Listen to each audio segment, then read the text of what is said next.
नमस्ते।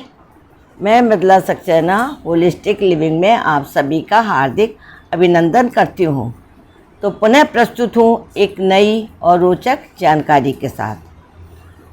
तो आज की जो हमारी सीरीज़ है टिप ऑफ द डे, इसमें मैं आपको एक बहुत ही अद्भुत और छोटी सी जानकारी देने जा रही हूँ। देखिए, प्रायः क्या होता है कि भोजन तो हम सभी ग्रहण करते हैं, सभी खाते हैं खाना, और बहुत सारी चीज़ें हम मिला के खाते हैं, कंबाइन करके खाते हैं। जैसे हम रायता बनाते हैं, सलाद खाते हैं, या खाने में जो डिफरेंट हम चीज़ें डालते हैं, इंग्रेडिएंट्स डालते हैं, या डिफरेंट वेजिटेबल्स डालते हैं, या हम शेक बनाते हैं, तरह तरह के उसमें फल डालते हैं। लेकिन हमको जानकारी नहीं होती है कि कौन कौन सा कॉम्बिनेशन सही कॉम्बिनेशन है और कौन सा कॉम्बिनेशन गलत कॉम्बिनेशन। तो जानकारी ना होने की वजह से हम बहुत सारी बड़ी बड़ी गलतियां कर देते हैं। जो गलतियां तो छोटी छोटी होती हैं, लेकिन उससे नुकसान हमारे बहुत बड़े बड़े हो जाते हैं, और उसका कारण भी फिर हम नहीं समझ पाते हैं। क्योंकि हमको तो यही लगता है कि हमने तो ऐसा कुछ गलत किया ही नहीं है। फल खाए हैं, दूध पिया है, और रायता खाया है, सादा खाना खाया है, फिर हमको ये सब परेशानियां क्यों हो रही हैं। तो आइए देखिए, ये जो अननेचुरल पैथीज़ हैं, जो कि प्राकृतिक नहीं हैं, उनमें ऐसी कोई विद्या या ऐसा कोई ज्ञान नहीं है। अगर होगा भी तो इतने हद तक नहीं है। लेकिन आयुर्वेद में इन सब चीज़ों का बहुत ही विस्तार से वर्णन किया गया है कि कौन कौन से आहार साथ में लेने चाहिए हमको, कौन कौन से जो हम बनाते हैं कॉम्बिनेशन वो सही हैं, और कौन कौन से कॉम्बिनेशन गलत हैं जो हमको नहीं लेने चाहिए। तो आइए बढ़ते हैं हम इसी तरह से आगे। तो क्या होता है, देखिए, पहली बात तो ये समझ लीजिए, आप सोचेंगे अगर दो चीज़ें हमने खा ली जिनका कॉम्बिनेशन नहीं है सही, तो उससे क्या होगा। दोनों चीज़ें ही तो लाभकारी हैं। जैसे आपने कोई फल खाया और उसके साथ आपने उसको दही में खाया है, या आपने दूध के साथ शेक बना के खाया है, तो दोनों ही चीज़ें अपने आप में तो प्योर हैं, शुद्ध हैं, और दोनों में न्यूट्रिशन है। तो फिर इसमें नुकसान क्या होने वाला है। देखिए, जब हम कोई भी विरुद्ध आहार करते हैं जिनकी प्रकृति दोनों की अलग होती है, तो उनके पेट में जाते ही साथ में पेट में एक जंग छिड़ जाती है, एक उथल पुथल मच जाती है, क्योंकि वो विरुद्ध है, एक दूसरे को कंबाइन नहीं करते, एक दूसरे को मतलब डाइजेस्ट नहीं करते। वो एक दूसरे को कहते हैं ना, बर्दाश्त नहीं कर पाते हैं। जैसे दो अलग स्वभाव के लोग कहीं पर आ जाएं, बैठ जाएं, तो वो एक दूसरे को डाइजेस्ट नहीं कर पाते हैं।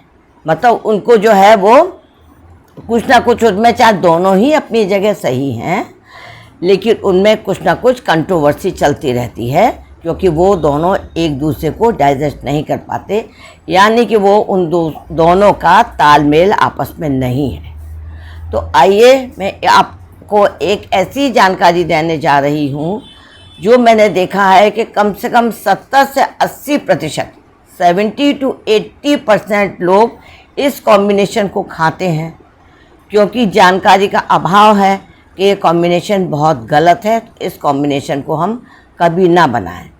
अभी रायता तो सभी लोग खाते हैं, ठीक है, और रायते में हम क्या करते हैं, जो भी फसल की सब्जियां होती हैं या फल होते हैं, हम उसमें डाल लेते हैं। जानकारी हमें पूरी होनी चाहिए कि किसका कॉम्बिनेशन किसके साथ है और किसका कॉम्बिनेशन किसके साथ नहीं है। अब जैसे खीरे का रायता बहुत लोग बनाते हैं, बहुत ही मैंने देखा कॉमन है, और सब लोगों को पसंद भी बहुत आता है। और वैसे देखिए हल्का है, लाइट है, सभी कुछ है, कोई इसमें दिक्कत तो नहीं। लेकिन खीरा और दही दो विरुद्ध आहार हैं, आप समझ लीजिए। अगर आप ये कॉम्बिनेशन खाएंगे तो आपको पता ही नहीं चलेगा कि कहाँ क्या आपको समस्या खड़ी हो गई, क्योंकि सारी समस्याओं का कारण और समाधान आयुर्वेद के हिसाब से हम चले तो हमारा पेट होता है। अगर पेट सही तरीके से किसी भी चीज़ को पचाएगा तो हमें कोई परेशानी होने वाली नहीं है। इसलिए आयुर्वेद में आप कभी भी दिखाने जाइए वैद्यों को या किसी भी आयुर्वेदाचार्यों को, सबसे पहले वो आपका पेट पकड़ के चलते हैं कि आपका पेट सही है, दुरुस्त है कि नहीं है। और जब उसी में जंग छिड़ गई, उसी में उथल पुथल हो गई, तो आगे आपका डाइजेस्टिव सिस्टम जो है वो सारा गड़बड़ा जाएगा और कुछ ना कुछ आपको प्रॉब्लम हो जाएगी कि जिसका के कारण आप पता कर ही नहीं पाएंगे, क्योंकि आपने तो अपनी तरफ से कोई गलती की ही नहीं है। खीरा खाया, खीरा तो अच्छी चीज़ है, एक सलाद का एक मतलब मेन इंग्रेडिएंट माना जाता है। दही खाया, दही भी हेल्थ के लिए अच्छा है, लेकिन चूंकि आपने साथ में खाया इसलिए आपने सब कुछ अच्छा होते हुए भी आपने सब कुछ गलत कर दिया। तो इसलिए ये छोटी सी टिप है और आपके लिए बहुत लाभकारी है। आपको अच्छा लगा होगा और ये वीडियो देखते ही आप ये कॉम्बिनेशन बिल्कुल बंद कर दीजिए, क्योंकि दही और खीरा एकदम विरुद्ध आहार है। तो इसी के साथ अब अगली जानकारी के लिए इंतज़ार कीजिए। तब तक के लिए सभी को बहुत बहुत प्यार, बहुत बहुत आभार कि आप समय दे रहे हैं और मेरे वीडियोस को लाइक भी कर रहे हैं और उससे लाभ भी ले रहे हैं। तो इसी के लिए आज तक के लिए बस इतना ही। नमस्ते, टाटा, बाय बाय।